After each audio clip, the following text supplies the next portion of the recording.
the home of holistic healing, girl talk, and self-love.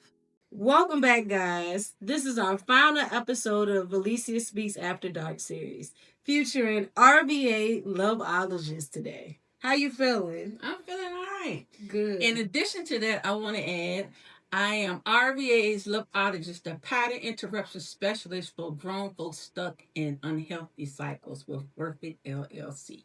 Period. I told her I was going to let her take it away. Because that's a mouthful. But she has every dimension covered, seems like.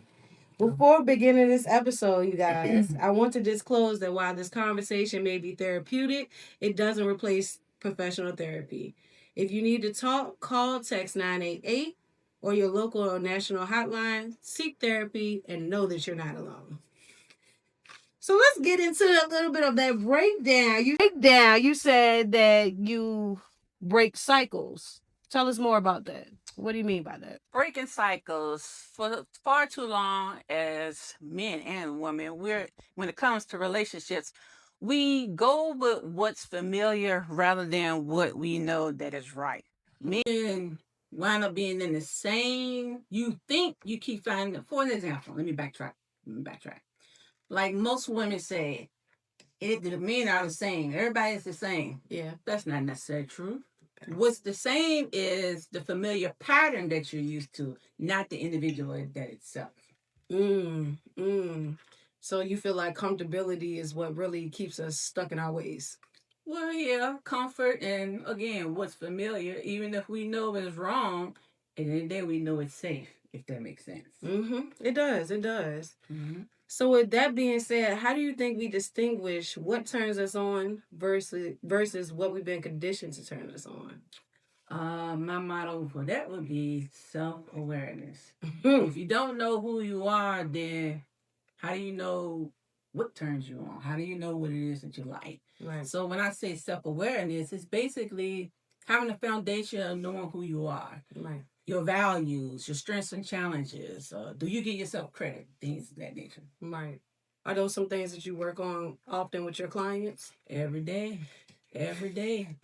Drill. Self-awareness. To me, self-awareness is the key to life. If you can't, if you don't know who you are, you're either going to be looking to be chosen or you're going to choose yourself. Right. Once you know who you are, you definitely choose yourself. Amen to that. What's some activities that you do to help your clients navigate through that? Worksheets. When you come in, I'm a big proponent of worksheets. Talking is cool, but once you leave, what do you do? You gotta have some type of structure, some type of some strategies. Definitely gonna leave with at least 1 or 2 strategies when you leave me coming out of a session. I love that because she hit that on the head. You're not always with somebody when you're by yourself and alone with those thoughts. How are you really working through it? Right. Are you going with what's familiar or are you trying to do something different? Right. I love that.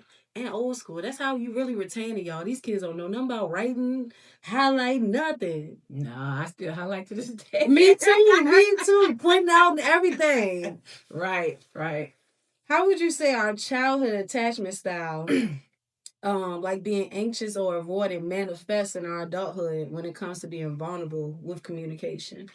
So again, it goes back to what's been familiar. So when we talk about attachment styles start from the womb. Right. How you were cared for, whether it was your primary caretakers or it's just school, TV, whoever raised you, you tend to, you develop your type of attachment style depending on the environment that you're in. What would you say is the worst attachment style that you've had to help a client navigate through? Avoiding attachment style. But basically, they just whatever comes about is just I just can't.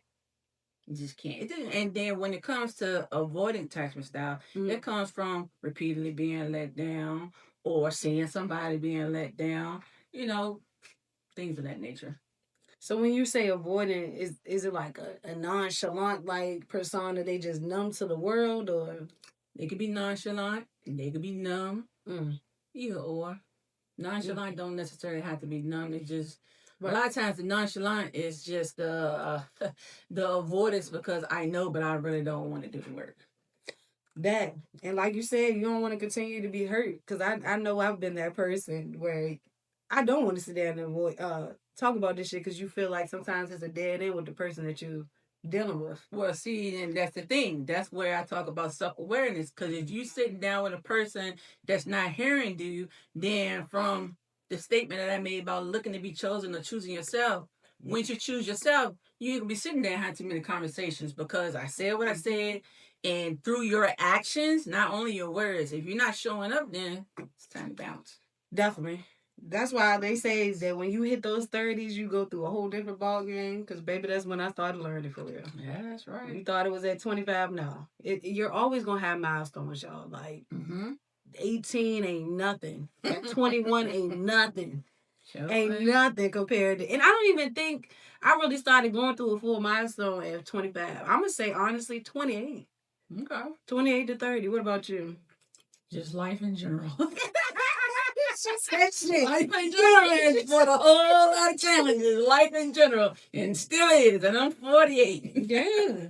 We're always going to go through something. We're always going to go through something. And that's again why I keep reinforcing self-awareness so much. Right. Self-awareness, self-love. What were some things, if you don't mind sharing, compared your 30s to your 40s? How did you work through that transition of times where you maybe didn't know your worth? Wow. How that shows up not knowing your worth. 30s to 40s. Yeah. 30s just out there. Out there. Out there looking for love in all the wrong places. Yeah. When you get to that 40, again, it's all about being aware. So at some point, being in the field that I am in, you got to start examining your own stuff and what you're giving other people. Otherwise, it's just like, yeah. So, through practice what you preach. Yes, indeed. Practice what you preach. That practice what you preach help develop that self-awareness. Like, nah, so long I was looking to be chosen until I started choosing myself. Right. So, right. yeah. She hit that. And we all do, these kids are growing up. Like, when I'm seeing people that's getting married at 18, 19, I'm just like, I'm gonna be honest, y'all. I want you to chime in with this. I don't feel like that's the best idea. To each his own, but I feel like we all should go through, if I'm being honest, a whole stage. A stage where you're by yourself. We should all go through those stages. And some of us do go through them earlier, but I just feel like, do you feel like somebody could really be tied down? You're always gonna have milestones, y'all. Like 18 ain't nothing. At 21 ain't nothing. Sure ain't nothing compared to. And I don't even think I really started going through a full milestone at 25. I'm gonna say honestly 28. Okay. 28 to 30. What about you?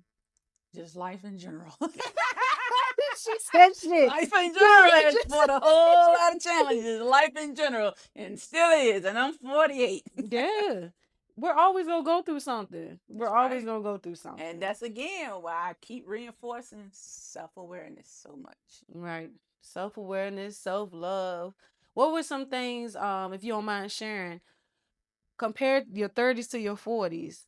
How did you work through that transition of times where you maybe didn't know your worth? Wow. How that shows up not knowing your worth. 30s to 40s. Yeah. 30s just out there. Out there. Out there looking for love in all the wrong places. Yeah. When you get to that 40, again, it's all about being aware. So at some point, being in the field that I am in, you got to start examining your own stuff and what you're giving other people. Otherwise, it's just like, yeah. So, through practice what you preach. Yes, indeed. Practice what you preach. That practice what you preach help develop that self-awareness. Like, nah, so long I was looking to be chosen until I started choosing myself. Right. So, right. Yeah. She hit that. And we all do, these kids are growing up. Like, when I'm seeing people that's getting married at 18, 19, I'm just like, I'm gonna be honest, y'all. I want you to chime in with this. I don't feel like that's the best idea. To each his own, but I feel like we all should go through, if I'm being honest, a whole stage. A stage where you're by yourself. We should all go through those stages. And some of us do go through them earlier, but I just feel like, do you feel like somebody could really be tied down at an early age? Say that was their only partner. I think that's where I get to. How do you, it goes back to what she said. knowing what you like. If that was the only penis that you ever have gotten, how do you know? You don't. Okay. Unless you're out there comparing, you don't. And even still, I mean, at some point, yeah, sex is good, but you have to look at it. That's one thing. When you say transition from 30s to 40s, that's one thing I had to realize. Growing up, just having sex to have sex. Now it's all about a connection. It's all about what can you do to stimulate me mentally that makes me want to give you my body rather than just come on, let's get it back in the day. So, again, knowing your worth. So touche, she just hit it on the head. So some of y'all kids are obviously more mature than what we was. Cause baby with pop, what was it all? Shaking like a salt shaker, all that shit, and yin yang Right. twins. We on the dance floor, y'all getting turned up. Like, let a man come up to you now. Oh, suck this dick, all that. It's offensive. But back then we like, that's kind of crazy that I just said out loud. But times change. Cause that's one song that I remember, like say yin yang twins, Put it whistle. in your mouth. Yeah. Put it in your mouth. I was just listening And to your that the other motherfucking day. mouth. Yep, that's it. Y'all don't know nothing about that, That's y'all. it. That's Y'all it. know nothing about that. So we're going to switch gears just a little bit. Speaking on that, there's a concept called responsive desire where they say people don't just randomly get horny, they need context to spark it. How can couples psychologically shift their environment to trigger that if this is the case? What do you think? Well, the only thing, again, it comes down to knowing who you are. Say, for an example, when it comes to intimacy and desire, if you look at it like this, you can either,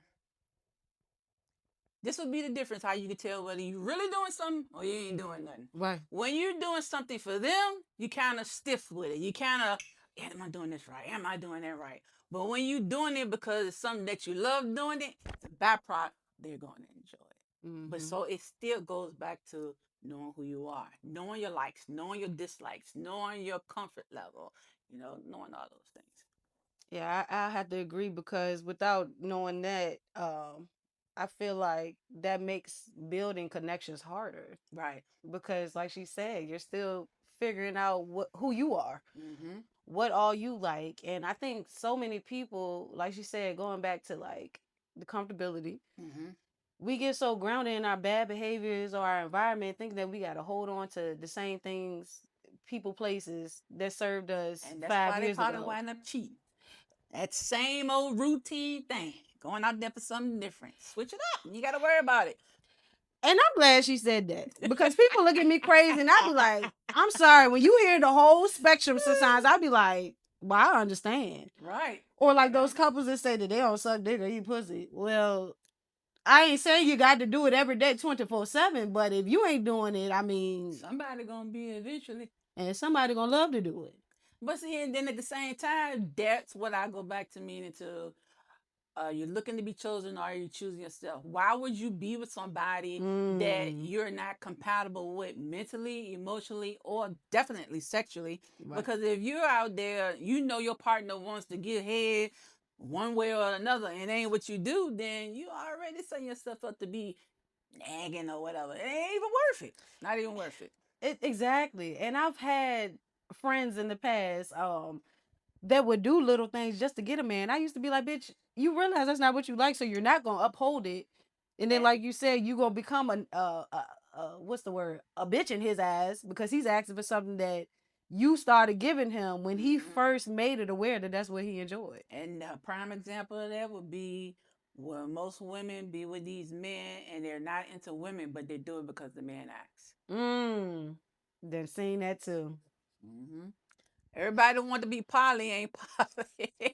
That's another story though, but hey. And see, and that's what she was saying on the last episode. She was like, a lot of people think they want to be poly. Let's just start off with saying a lot of y'all can't even afford to be fucking poly. Let's say that. And she was just saying that how some people want to have a threesome. It's more of that fantasy than living with two people. You realize instead of one person, like she said, building that connection, emotionally being there, physically being there, it goes to two. Right. On top of a job and life and trying to maintain yourself.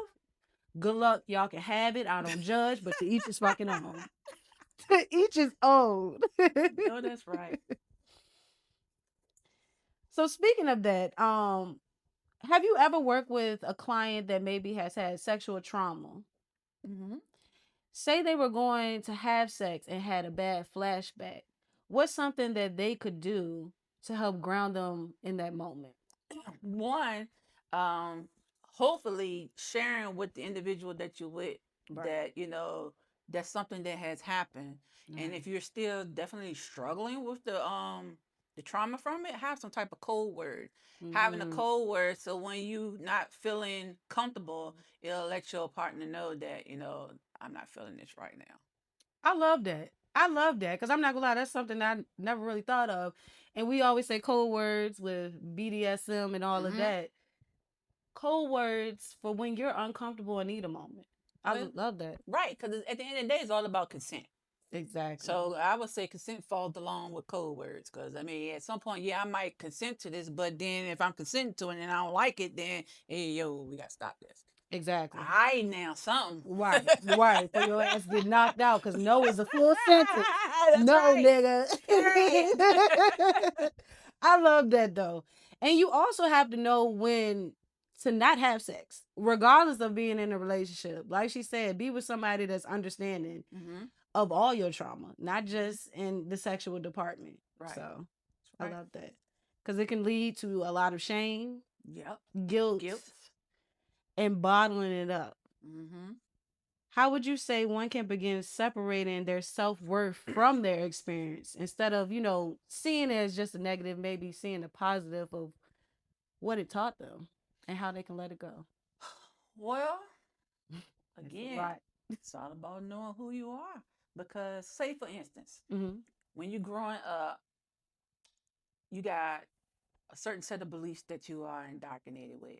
Hmm. So when you get older, you either going to still have that same mindset, tradition, beliefs, whatever you want to call it, Right. from when you was raised, versus now as an adult, I have a whole mind. Am I using my mind, being mindful of things that's going on, Right. or am I still latching on to what I believe to be true from how I was raised? And so you have to learn to distinguish between, is this my voice or is that their voice? You got to be able to stand out and stand again. It goes back to knowing who you are, your values. Your values is the foundation of who you are as a person. That is your moral compass. That is your guide. If you don't have one, tell them what you might wind up in or stay in, because there's a lack of self-awareness. Mouthful right there. And a lot of people do get stuck in that family shadows or living up to those expectations or following in the line. Especially grandma said so. Grandma said this. Grandma, well, how you looking like a fool this day and age? You keep following grandma advice. Right. Gotta be able to think for yourself these days and age. Gotta be able to think for yourself. Grandma was old, in the slaving times. Things and generations and patterns. Everything has changed. Technology, everything has changed. Right. So right. that is a mouthful right there. I think we kind of already touched on this. How can you say a partner can best support someone that's navigating through the sexual trauma? Being there and listening to what their needs are. Right. Not trying to take on. You're there to support, not enable. And it's definitely a fine line there, because sometimes support comes off as well. Sometimes enabling come off as support, but if you don't know the difference, then you wind up doing, and then now you wonder why the person is acting funny, being resentful, because they're doing too much. It's not their job. Their job is to support you, not do it for you. Right. And it comes a point in time, y'all, that if you don't want something for yourself, you damn sure can't expect nobody to stay around. That's right. It becomes draining. You gotta know when to protect your peace too. Yep. And like she said, do it for yourself. Self accountability. Mm-hmm. Where do you want to go? How are you gonna get there? What are you willing to cut off to get there? I have one of these methods that I teach. Is called selfies, and it speaks to that. Selfie stands for self-awareness, emotional honesty, love-based choices, forgiveness, identity rebuilding, and body worth and self-honesty. So yes. So when you and you know, I use the selfies, the little mirror that we have, you know, the phone taking a selfie. Yeah. As far as you know, that's like the that's the whole.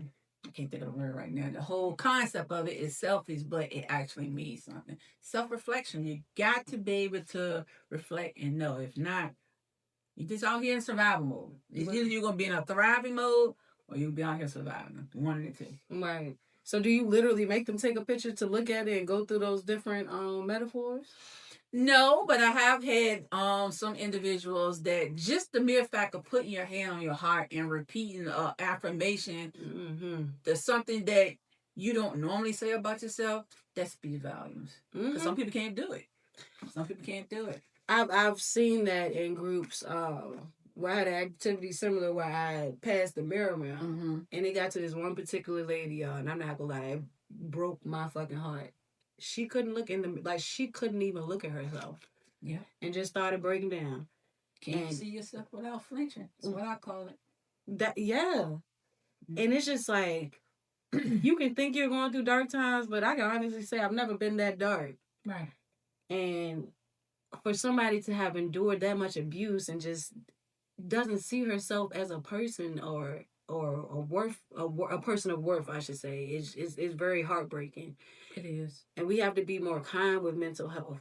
Definitely. I get that, like we just said, it can become overwhelming, but sometimes you don't know when you're the only listening ear at that point in time for a person. So give people grace while you give yourself grace, y'all. That's right. Protect your peace, but also listen. Show empathy, compassion. Right. It goes a long way. Sure does. And just like you say, show empathy and compassion. Make sure you throw them self words on to the beginning of it. Self-compassion, self-love. Because you can have it for them, but you definitely got to have it for yourself as well. That's the measurement of this whole thing. If you ain't got it for you, then how you going to expect it from somebody else? I mean, you don't even know if it's pure or not if you don't have it for yourself. Amen. And that's why I'm still in an era where I'm like, I'm more to myself because I'm out of the people pleasing phase. I'm learning new things about myself, and I can't do all of that with too much noise around me. Right. So I love that. Right. What are some ways you can say that one can learn to reconnect and recenter to learn themselves? Start with your values. Your values is your characteristics or personality traits. That's who you are as a person. Right. Because once you have a value system, again, that's your compass of how you gauge dealing with others. Right. Once you have those values, then you know you got to know what your strengths and challenges are. Because if you don't, how you going to navigate it? Right. If I'm challenged, if I don't know that that it's like communication. Right. Everybody's big on communicate, but at the same time, we don't even really know what it means to communicate. Just because you hearing, that's not communicating. Are you listening to me? Right. Are you understanding me? Exactly. So yeah. Exactly, because I never thought that we would be living in a time where fucking vocabulary would be trending. But she hit it on the head. Everybody now, what's the latest one? Empathy, or what was last year? Self-accountability, or narcissism. Got none of it. And half of them that's talking about somebody being narcissistic is the narcissistic. Narcissistic. Thank you. I'm sorry. I couldn't even get it out. Because it be getting me so heated. Because I be looking at some people. I'm like, baby, those are the traits that you put out in the world, and some people will mirror it back to you for shits and giggles. Right. Until you get it. Right. But like she said, I don't have the time. Baby, we too old, too grown. Right. Yeah. Right. Self-accountability. Right about that. How would you say, going into, I guess you're going to say, I know self-awareness. Let's dab into fantasies, bringing that up to your partner if it's a new fantasy. What's a way that they could do that without feeling shameful or guilt?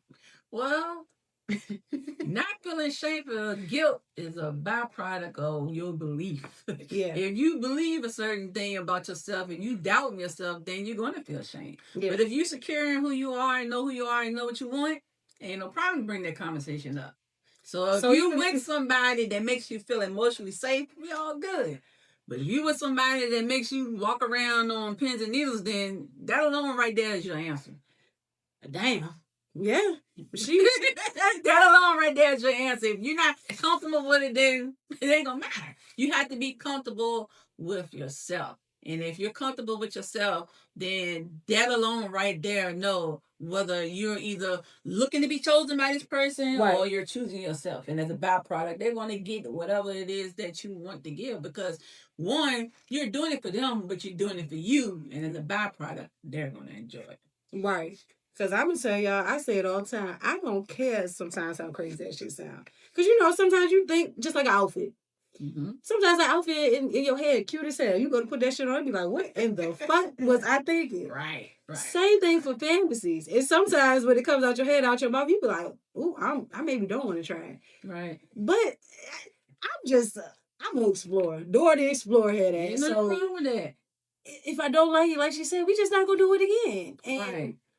It's not about, we all want to be perfect. We want to be worried about, it's not about, again, it's about comfortability. If you're with somebody that you got to be worried about whether they're going to like, because I tell you, I want a threesome, so you're going to be judging me, then you're with the wrong person. You should be with somebody that you can openly share. If you can't openly share, then you need to question the person that you're with. Right. Not question the person with question why you with that person. Right. Because it's going to go back to yourself and what you really like, what you've been suppressing, and haven't tried. That's why I say we should go through certain stages. Because a lot of shit I got out in my early 20s. I ain't gonna lie. And glad I did. Everybody's journey is different. Right. So yeah, I would just leave it at that. Get as freaky as you want. And like she said, when you comfortable, I feel like the more comfortable that you are, the freakier you're willing to get. That's right. Because it's all about being free. Exactly. Once you're free and relaxed, it's a whole sky's the limit. What? The sky will definitely be the limit. I tell you that. Right. And just make sure you take some code words with you. Okay. Code words. Look. Don't forget code words and consent. Gotta have that code word and consent. So yes. Thanks. Before we go, tell the people where they can follow you. You can follow me on Instagram or Facebook at Worth It LLCVA. And I'm going to tag it down here for you lazy MFers. All you got to do is copy and paste it. Be sure to stay tuned because I think we're going to be working on this series where we're going to bring y'all a few more episodes. Different topic. We ain't going to talk too much. Stay tuned and follow us both. And until next time, peace. Peace.